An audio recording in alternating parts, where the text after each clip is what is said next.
5 বছর আগে দল তাকে ডায়মন্ড হারবারের বিধানসভার একটি পঞ্চায়েত এলাকার ভোট দেখভালের দায়িত্ব দিয়েছিল। ডিস্টিংশন নিয়ে পাশ করেছিলেন। তারপর পঞ্চায়েত নির্বাচন, তারপর লোকসভা ভোট। দায়িত্ব শুধু বেড়েছে এই ৩৫ বছরের যুবকের কাঁধে।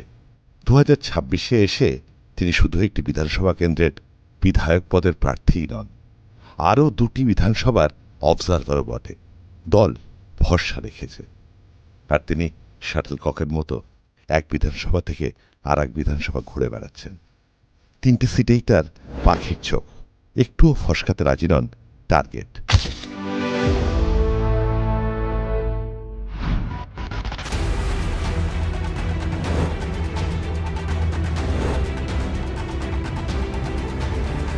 তিনবারের বিধায়ক গিয়াসউদ্দিন মোল্লাকে বাদ দিয়ে এই তরুণ ঝকঝকে মুখকে প্রার্থী করেছে দল।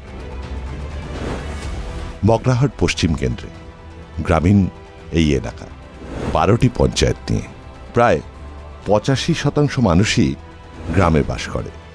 হিন্দু মুসলিম উভয় সম্প্রদায়েরই মিশ্র উপস্থিতি, তবে সংখ্যালঘু প্রধান এলাকা। এহেন তৃণমূলের শক্ত ঘাঁটিতে গিয়াসউদ্দিন মোল্লার উত্তরসূরি হিসেবে শামীম আহমেদের কাঁধে এখন জয়ের ধারাবাহিকতা বজায় রাখার চ্যালেঞ্জ।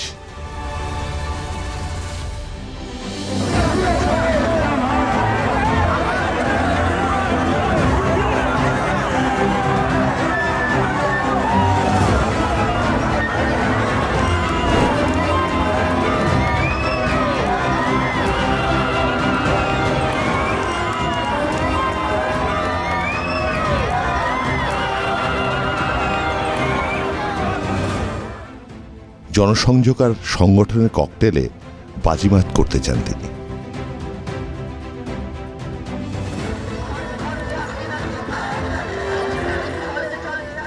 প্রায় 40 ডিগ্রি গরমে ভর দুপুরে গ্রামের পর গ্রাম চষে ফেলছেন তিনি।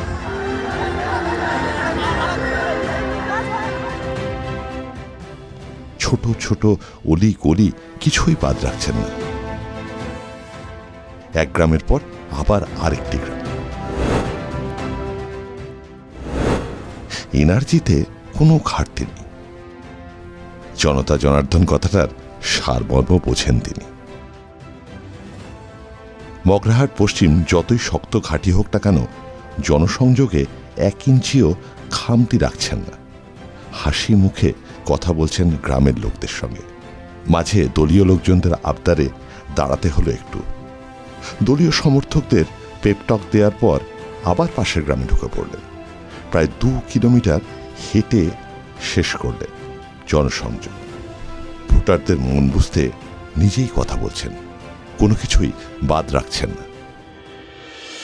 আচ্ছা, যদি একটু খেয়াল করি, 5 বছর আগে যে বিধানসভা নির্বাচন হয়েছিল, সেই বিধানসভা নির্বাচনে তোমার দায়িত্ব ছিল একটা পঞ্চায়েতের, আর 5 বছর পর এবারে একটা গোটা বিধানসভা এলাকার প্রার্থী। এতটা পরিবর্তন হয়ে গেল 5 বছরে জীবন। হ্যাঁ, সেটাই। কারণ 2021 সালে যখন আর কি বিধানসভা ভোট ছিল, তার আগে আমাকে সরিষা অঞ্চলের অবজারভার করা হয়েছিল। একমাত্র সরিষা অঞ্চল দেখতাম তখন। তো সরিষা অঞ্চল তখন আর কি 2021-এ তো একটা এরকম ব্যাপার ছিল যে চারিদিকে গেল গেল রব, বিজেপি এমন একটা পরিস্থিতি তৈরি করেছিল, সাধারণ মানুষের ন্যারেটিভ উঠেছিল। ঠিক আছে, তো সেরকম সিচুয়েশনে আমাদের সরিষা অঞ্চলে আমি মানে যা লিড হয়েছিল তার আগের ইলেকশনে, তার থেকে লিড অনেকটা বাড়িয়েছিলাম। ঠিক আছে, তো তারপর থেকে আস্তে আস্তে করে আমাকে কি প্রমোশন গুলো কি মানে ডবল প্রমোশন ট্রিপল প্রমোশনের মতো হতে শুরু করলো? তাও নয়। তারপরে আমার ব্লকের দায়িত্ব দেওয়া হয়। ঠিক আছে, ব্লকের দায়িত্ব দেওয়ার পরে আমার 23-এর যে পঞ্চায়েত ভোট ছিল, সেই পঞ্চায়েত ভোটের সময় আমাকে ডায়মন্ড হারবার বিধানসভার অবজারভার করা হয়। আচ্ছা, তো যখন বিধানসভার অবজারভার হই ডায়মন্ড হারবার, তখন বিধানসভার অবজারভার হিসেবে পঞ্চায়েত ভোট করায় এবং খুব ভালোভাবে করায়। এবং ম্যাক্সিমাম বুথে 2-3-4টে বুথ ছাড়া আর কি আমরা ম্যাক্সিমাম বুথে আর কি জিতে যায়। ঠিক আছে, তো এই যে রেজাল্ট। থামাবো। বিরোধীরা যেটা বলে যে বিরোধীরা প্রার্থী দিতে পারেনি তোমাদের ভয়ে, মানে তাহলে তুমি তো অবজারভার ছিলে, তাহলে কি তোমার সন্ত্রাসের ভয়ে বিরোধীরা প্রার্থী দিতে পারেনি? না, আমাদের 2023 সালের যে পঞ্চায়েত ভোট হয়েছিল, সেই ভোটে ম্যাক্সিমাম বিরোধীরা ক্যান্ডিডেট দিয়েছিল এবং ক্যান্ডিডেটের পরে আমরা তারা এমনি হেরে যায়। এবং যদি সেই কথা হয়, আমার পাত্রা অঞ্চল, আমার ডায়মন্ড হারবার 2 নম্বর ব্লকের পাত্রা অঞ্চলে মরিগাছি বলে একটা বুথ ছিল, সেই গ্রামে তো আইএসএফ জিতেছে। ঠিক আছে, দক্ষিণ দেয়ার যেখানে স্ট্রং আছে দক্ষিণ দেয়ারক সেখানে বিজেপি জিতেছে দক্ষিণ দেয়ারক বুথে, ঠিক আছে। এছাড়াও বাসুরলাঙ্গাতে 4-5টা সিট জিতেছে আমাদের আইএসএফ। তারপরে আমরা ডায়মন্ড মিউনিসিপ্যালিটি যেটা আর কি, মিউনিসিপ্যালিটি তো আমরা 21-এর এতে আর কি বিধানসভা ভোটে আমরা 12টা ওয়ার্ডে আমাদের হার। তো এখানকার সাধারণ মানুষ জানে যে তৃণমূল কংগ্রেস মানে ডায়মন্ড হারবার মডেল মানে হচ্ছে উন্নয়নের মডেল, মানুষের পাশে থাকার মডেল।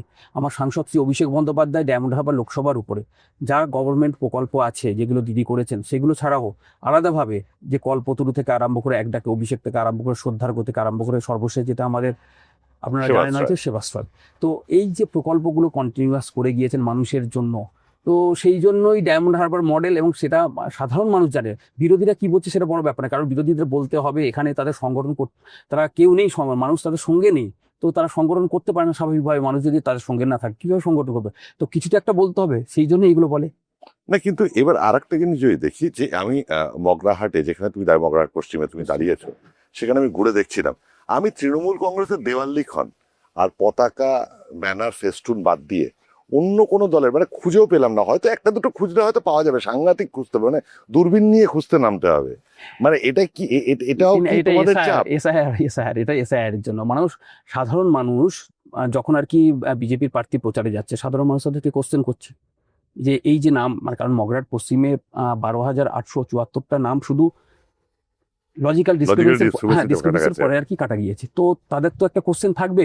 তো মানুষের কাছে যখন যাচ্ছে, তাছাড়াও হিন্দু মুসলিম বলে কোনো ব্যাপার নয় যেখানে দাঁড়াচ্ছে আর কি, কারণ তারা তো লাইনে দাঁড়িয়েছে, ডকুমেন্টস জমা দিতে হয়েছে তাদের। এই যে হ্যারাসমেন্ট, তারা ওখানে বেড়ে উঠেছে, ওখানেই মানুষ হয়েছে, ওখানে হয়তো চাকরি করছে বা কেউ ব্যবসা করছে, তাদের যে এই হ্যারাসমেন্ট হতে হচ্ছে, তারা তো বুঝতে পারছে এটা বিজেপি এবং নির্বাচন কমিশন যৌথভাবে মানুষের উপর চাপিয়ে দিয়েছে বা মগরাট মানুষের উপর এটা করছে। এই যে অত্যাচার হচ্ছে মানুষের উপরে, তার প্রতিবাদ স্বরূপ তারা যেখানেই গিয়েছে প্রার্থীকে কোশ্চেন করেছে, প্রার্থী এইসব শোনার পরে আর কি বাইরে বেরোনো বন্ধ করে দিয়েছে। তো কিন্তু এবারে ধরো এসআইআর এর যে ক্যালকুলেশন, সেটা বিজেপি বারবার বলছে এসআইআর এর ক্যালকুলেশন এবার আমাদের জেতার রাস্তা প্রশস্ত করছে। এখানেও তো প্রচুর, প্রায় 25,000 মতো সব মিলিয়ে প্রায় নাম বাদ গেছে। 25,000-এর ভোটটা তোমাদের মার্জিন 2021-এ প্রায় 47 ছিল, সেখান থেকে প্রায় হাফ বাদই চলে গেল। হ্যাঁ, এটা তো একটা বড় ধাক্কা। এটা মানে ভোটের সমীকরণে কি কোনো অসুবিধা হবে? না, আমার তো একটুও মনে হয় আমার যেটা এখন মনে হচ্ছে আর কি, এই যে এসআইআর করেছে আর কি, তার ফলে যে নাম বাদ গিয়েছে তার মধ্যে 25,000 নাম বাদ যেতে পারে, কিন্তু তার মধ্যে তো বিজেপির ভোটও কিছু বাদ গিয়েছে। শুধু তো মুসলিম ভোট বাদ গিয়েছে মানে শুধু তৃণমূলের ভোট বাদ গিয়েছে যেটা বিজেপি ন্যারেটিভ প্রচার করছে, সেটা তো নয়। সব ভোটই বাদ গিয়েছে, সে বিজেপি হতে পারে, আইএসএফ হতে পারে বা তৃণমূল কংগ্রেস, সকলের ভোটই কম বেশি বাদ যাবে। বিজেপি যেটা এটা কি করে শিওর ধরে নিচ্ছে যে এটা পুরোটাই তৃণমূল কংগ্রেসের ভোট। আরও যেটা সব থেকে ক্ষতি করেছে নিজেদের ওরা, যেটা আর কি ভোটটা যারা বাদ দেওয়ার ফলে এবং সাধারণ মানুষকে যে লাইনে দাঁড় করানোর ফলে, তার ফলে মানুষ বিরক্ত হয়ে গিয়েছে বিজেপির। যে কজন বিজেপিকে ভোটও দিয়েছিল তারা বলছে আর আমরা বিজেপি করবো না। তোমাকে তো তুমি তো প্রার্থী বগরাহাট পশ্চিমের, কিন্তু তোমাকে তো ডায়মন্ড হারবার, মহেশতলা এই দুটো বিধানসভা কেন্দ্র দেখতে হয়, মানে শুধু নিজে লড়ছো না, আরো দুটো প্রার্থীর দায়িত্ব কাঁধে নিয়ে রেখেছো। না, একদমই তাই। এতটা মানে ওয়াইড স্প্রেড দায়িত্ব, তোমার বয়সও তো মিড-30-তে, মানে এর বেশি ভার লাগছে, কাঁধটা একটু ঝুঁকে পড়ছে? না, সেরকম ব্যাপার নয়। ব্যাপারটা হচ্ছে আমরা প্রথম থেকেই আর কি মানে অভিষেকদার সঙ্গে থেকে কাজ করে এমন একটা আমাদের নিজেদেরকে তৈরি করতে পেরেছি আর কি, যেখানে আমাদের মানে কাজ ছাড়া আমরা মনে হয় যেন কিছু করছি না। মানে সাধারণ মানুষের জন্য কাজ করে করে এমন একটা, সারা বছর তো কিছু না কিছু প্রোগ্রাম হয়ে থাকে, সারা বছর ধরে আমরা মানুষের পাশে থাকি। তো নতুন করে এখন যেরকম 3টে বিধানসভার দায়িত্ব পেয়েছি, 3টে বিধানসভায় যাচ্ছি, প্রত্যেক দিন প্রার্থীর জন্য প্রচার করছি, মানুষের কাছে যাচ্ছি, মানুষের কথা শুনছি। এই পুরো জিনিসটা আর কি আগে থেকে যেন তৈরি হয়েছিল, যেহেতু দাদা আর কি বিভিন্ন সময় বিভিন্ন কাজ আমাদের দিয়ে করিয়েছে। তো সেই জন্য আর কি নতুন করে কিছু মনে হচ্ছে না, মনে হচ্ছে এটা স্বাভাবিক ব্যাপার, আমরা তো এরকমই করি রেগুলার, সেই কাজটাই করছি কন্টিনিউয়াস। তোমার কি মনে করো যে অভিষেক বন্দ্যোপাধ্যায় যেহেতু এই মানে এই এলাকার যেহেতু তিনি একজন সাংসদ, তো সেটার প্রভাব কি তোমরা সেটা ভোগ করো প্রার্থীরা, তৃণমূলের প্রার্থীরা? একদম, শুধু মানে আমার ডায়মন্ড হারবার বিধানসভা বলে নয়, আমার ডায়মন্ড হারবার পুরো লোকসভা জুড়ে যতগুলো তৃণমূল কংগ্রেসের প্রার্থী আছে সকলেই সেই সুবিধাটা পায়। মমতা বন্দ্যোপাধ্যায় না অভিষেক বন্দ্যোপাধ্যায়, এই দুজনের মধ্যে কার প্রভাবটা মনে করো যে কাকে পাশে পেলে সবচেয়ে সুবিধা হয়? না, মমতা বন্দ্যোপাধ্যায় তো সকলের মাথার উপরে আছে, উনি তো সকলকেই মানে পুরো নেত্রী যেরকম দেখে সকলকে দেখে। কিন্তু আমার ডায়মন্ড হারবার লোকসভার ক্ষেত্রে আমার সাংসদ শ্রী অভিষেক বন্দ্যোপাধ্যায় আমাদের সাথে যোগাযোগে সবকিছু কাজ করে, সেই হিসেবে দাদা তো এখানেই সবকিছু করেন। তবে দেখো, ছাত্র রাজনীতি থেকে তুমি উঠে এসছো, ফকিরচাঁদ কলেজের ছাত্র রাজনীতি, তারপরে 1 দশক ম্যাক্সিমাম মেরে কেটেছে। সেখান থেকে একবারে বিধানসভার ওই যেটা বললাম বিধানসভার প্রার্থী, দুটো বিধানসভার দায়িত্বও রয়েছে। সব মিলিয়ে দল যথেষ্ট তোমাকে কিন্তু দায়িত্ব দিয়েছে এত কম বয়সে। এই উত্তরণটা এত সহজ হলো কি করে? না তুমি কিভাবে দেখো এই না উত্তরণটা আমার তোমার? তো সহজ নয়। ব্যাপারটা হয়েছে যেটা আর কি, আমাদের এখানে ডায়মন্ড হারবার লোকসভা কেন্দ্রের মধ্যে যেসব নেতৃত্বরা আছে সকলেই পরীক্ষা দেয়, কিছু মতো পরীক্ষা এক একটা। কারণ হচ্ছে পারফরমেন্স শেষ কথা বলে, রেজাল্ট শেষ কথা বলে। তো আমার যখন ডায়মন্ড হারবার বিধানসভা 2021 সালে আমি যেমন সরিষা অঞ্চলের দায়িত্ব ছিলাম, সেই সময় আর কি ডায়মন্ড হারবার টোটাল বিধানসভায় 16,997 ভোটে লিড ছিল তৃণমূল কংগ্রেসের। প্রার্থী ছিলেন আমাদের পান্না দা। ঠিক আছে, তারপরে পঞ্চায়েত ভোট হলো, দেন আমি দায়িত্ব পেলাম। তারপরে 1 বছর পরে লোকসভা ভোটের দায়িত্ব। লোকসভা ভোটে সেখানে 1,04,000 ভোটে লিড হয়েছিল। তো স্বাভাবিকভাবে পারফরমেন্সের উপর ভিত্তি করেই কিন্তু মূল্যায়ন হয়। এটা কি ম্যাজিক যে মানে ওই 10,000 সামথিং থেকে 1,00,000 3 বছরের মধ্যে? না, এটা কি এটা ম্যাজিক ম্যাজিক নয়, এটা পরিশ্রম। মানুষের কাছে যাওয়া, মানুষের পাশে থাকা। নাকি তোমাদের তাদের দাপট? না, কোনো রকম দাপট নয়। এখানে আপনি ডায়মন্ড হারবার লোকসভার উপরে বিরোধীরাও নর্মালি প্রচার করে, কিন্তু মানুষ থাকে না, আলাদা ব্যাপার। কিন্তু বিরোধীরা তারা তাদের মতো করে চেষ্টা করে, এরকম ব্যাপার নয় যে আমরা কোনো জায়গায় কোনো কিছু ইন্টারফেয়ার করি। তুমি দেখো এই যে নির্বাচনী কেন্দ্রে তুমি প্রার্থী, সেই নির্বাচনী কেন্দ্রে গিয়াসদা ছিলেন এখানকার প্রার্থী, মানে এখানকার নির্বাচিত বিধায়ক ছিলেন, যথেষ্ট সিনিয়র মানুষ। একজন সিনিয়র মানুষ হঠাৎ করে রাজনীতি থেকে বাদ হয়ে গেলেন, তারপর তার জায়গায় তুমি আসলে, এটা কি ভয়েড বা কোথাও কি ধরুন মানে দলের মধ্যে ধরো একটা কোথাও তো কেউ হলে তারও তো একটা নিজস্ব টিম তৈরি হয়, সেটার কি অন্তর্ঘাতের কোনো সম্ভাবনা রয়েছে? না, এখানে আমরা সকলে এক হয়েই কাজ করছি। গিয়াসদার শরীর খারাপ ছিল, কিছুদিন আগে অপারেশন হয়েছেন। উনি কলকাতাতেই ছিলেন অপারেশন হওয়ার পর থেকে, সেই হিসেবে আমার প্রচারে আসতে পারছেন না। কিন্তু ওনার ছেলে থেকে আরম্ভ করে ওনার ভাই, যিনি দক্ষিণ 24 পরগনা জেলা পরিষদের অধ্যক্ষ, মুজিবর দা থেকে আরম্ভ করে সকলেই আমাকে হেল্প করছে। এবং উনি সকলকেই বলে দিয়েছেন যে দল যাকে ক্যান্ডিডেট করেছে তাকে জেতাতে হবে, সকলে একজোট হয়ে খাটতে হবে। তো আলাদাভাবে এরকম কোনো কিছু অন্তর্ঘাত বা এরকম কোনো কিছু ব্যাপার নেই। তৃণমূল কংগ্রেস, মগরাহাট পশ্চিমে সকলে একজোটভাবেই কাজ করছে। আরো একটা প্রশ্ন করবো তোমাকে, যে যেটা বলছিলাম যে বিরোধীদের এখানে এখনো অভিযোগ রয়েছে যে রাতের বেলায় নাকি বাইক বাহিনীর দাপট রয়েছে। এই দাপট টাপট এই বাহিনী টাহিনী কেন দরকার পড়ে? এত যদি মানে লোকজন যদি এতই ভালোবাসে তোমাদের কাজে, এতটাই যদি ইন্টারেস্ট হয়, তাহলে কেন দরকার পড়ে এই বাইক বাহিনী? এই যে বাইক বাহিনীর কথাটা, এটা মানে আমার ডায়মন্ড হারবার মগরাহাট পশ্চিমে আমি কোথাও শুনিনি যে বাইক বাহিনী রাত্রে। কারণ রাত্রে আমাদের যাওয়ার প্রয়োজন। যদি বাইকের যেটা বাইক মিছিল হচ্ছে আলাদা ব্যাপার, সেটা আমরা বলিভাবে পারমিশন নিয়ে আমরা মিছিল করছি, গণতান্ত্রিক মিছিল করছি, ঠিক আছে। আর যে এই রাতে রাতে বাইক বাহিনীর দাপট আর কি একটু ভয় দেখানো, থ্রেট করা, না, এই যে অভিযোগ বিজেপি প্রার্থীরা করছে। দেখুন, বিজেপি প্রার্থীরা অভিযোগ করছে, কেউ হয়তো বাইক চালিয়ে যাচ্ছে, বলছে বাইক বাহিনী যাচ্ছে, এটাতে তো আমাদের কিছু করার নেই। যদি কোনো স্পেসিফিক প্রমাণ থাকে অবশ্যই পুলিশকে জানাক, আমরাও বলবো পুলিশকে যে স্টেপ নেওয়া হোক, ঠিক আছে, যদি এরকম কোনো কিছু ইনসিডেন্ট ঘটে থাকে। কিন্তু আলটিমেটলি আমার কাছে আমার নলেজ যতটুকু আছে, যে এরকম কোনো কিছু, এগুলো বিরোধীদের মানে কিছু বলার জন্য বলতে হবে। সেন্ট্রাল ওদের যারা দলীয় নেতৃত্ব আছে তাদের কাছে বোঝাতে হবে যে আমাদের এখানে এমন কিছু হচ্ছে যার জন্য আমরা কিছু করতে পারছি না, সেইটা বোঝাবার জন্য আমার ধারণা এগুলো বলে থাকে। তবে এটা ঠিক যে শুভেন্দু অধিকারী থেকে একেবারে কেন্দ্রীয় নেতৃত্ব, তারা বারবার তাদের কথায় ডায়মন্ড হারবারের কথা উঠে আসে, এবং খুব স্বাভাবিকভাবেই এবার নির্বাচন কমিশন অনেক বেশি কড়া দেখতে পাচ্ছি, তারা অনেক বেশি অ্যাক্টিভিটি করছে, তারা কি মানে ঘিরে ধরার চেষ্টা করছে? এবার চাপ বাড়ছে কি তোমাদের ওপরে? আপনি জানেন হয়তো, মানে এমন কড়াভাবে ঘিরে ধরার চেষ্টা করছে, যিনি পুলিশ অবজারভার আছেন আমাদের, ঠিক আছে, নির্বাচন কমিশন নিযুক্ত পুলিশ অবজারভার, তিনি ডায়মন্ড হারবারের সাগরিকা হোটেলে আমাদের মগরাহাট পশ্চিমের বিজেপি প্রার্থী এবং ডায়মন্ড হারবার বিধানসভার বিজেপি প্রার্থী, যিনি ইলেকশন এজেন্ট এবং স্টেটের ভাইস প্রেসিডেন্ট কৃষ্ণা বেরা, ওনার সাথে পার্সোনাল দলবল নিয়ে মিটিং করতে হচ্ছে, বিজেপির সাথে আলাদাভাবে মিটিংয়ে বসছেন। এটা কি ধরনের লজিক? আপনি যেটা বলছেন আমাদের ক্ষেত্রে টাফ হয়ে যাবে লড়াইটা ভোটের ময়দানে। লড়াই তো আমরা, দেখুন, সাধারণ মানুষ ভোট তো আর পুলিশ দেবে না, সেন্ট্রাল ফোর্স দেবে না, আর যারা এই বিজেপির দালালতি করছে তারা দেবে না, দেবে তো সাধারণ মানুষ।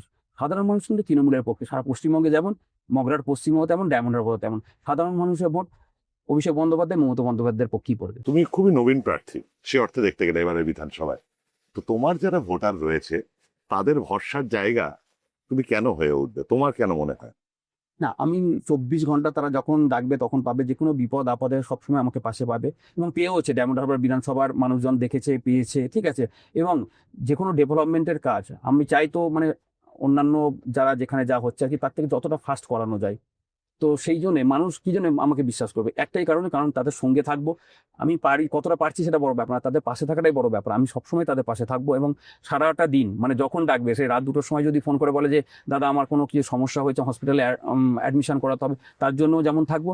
আবার যদি কারোর কোনো রকম মেয়ের বিয়ে দিতে কোনো সমস্যা হয়, বা কোনো রাস্তার সমস্যা হয়, কোনো পানীয় জলের সমস্যা হয়, অবশ্যই সেগুলো আমি আগে দেখবো।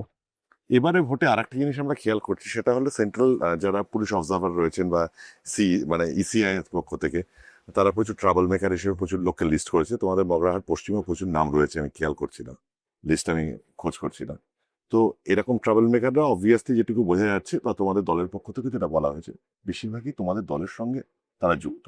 দেখুন, তাদের নাম ট্রাবল মেকার দিয়েছে। এবার দেখো, আমি সে তর্কে যাচ্ছি না, কিন্তু এরা যদি ভোট ময়দান থেকে বাদ হয়ে যায়, সত্যি যদি ইসিআই পুলিশ দিয়ে তাদের তুলে নেয়, ভোটটা কি চাপের হয়ে যাবে?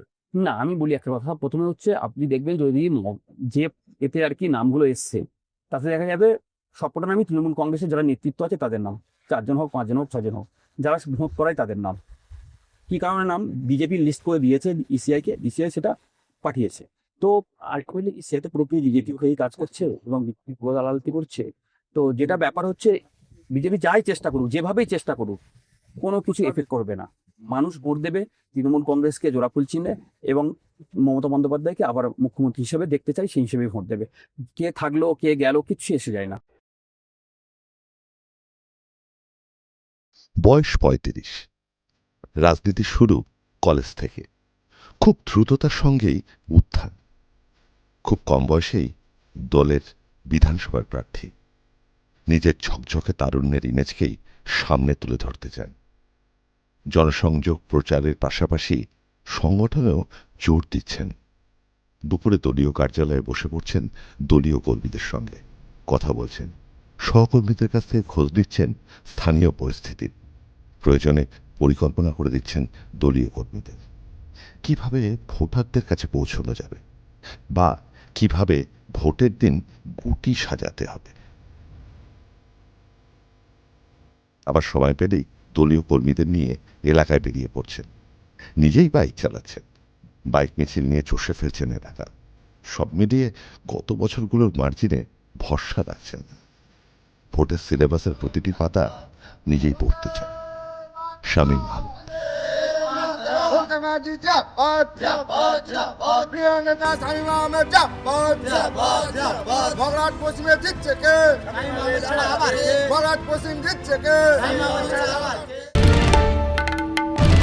বাংলার আওয়াজ, বাঙালির আবেগ, জি 24 ঘন্টা।